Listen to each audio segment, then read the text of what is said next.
Hello everyone, আজকে আপনাদের সাথে শেয়ার করছি শিবরাত্রির দিনের একটু মিনি ব্লগ।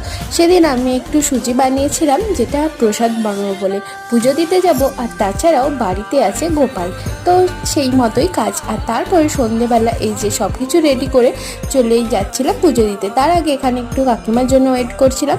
তারপরে আমি, মা, কাকিমা তিনজনে মিলেই চলে গেলাম পুজো দিতে। এটা হলো বুবাই কাকাদের বাড়ি।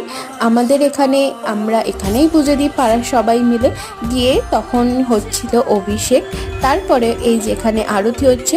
আর আমরা যেহেতু প্রথমে গেছি, বেশ প্রথম থেকে শেষ অবধি পুজোটা ভালোভাবে আমরা কাটিয়েছি আর দেখিয়েওছি, অঞ্জলিও দিয়েছি। তারপরে এই যেদিকে এখন জল ঢালা হচ্ছে, মা, কাকিমা, অ্যাজ ইউজুয়াল আমার কেউ নেই ভিডিও করে দেওয়ার। তারপরে এই যে পুজো দিয়ে আমাদের সবাই সবার প্রসাদ নিয়ে তারপরে বাড়িতে এসেও একটু পুজো দিয়ে আমি আমার শিবরাত্রির দিনটা শেষ করলাম। Thank you everyone.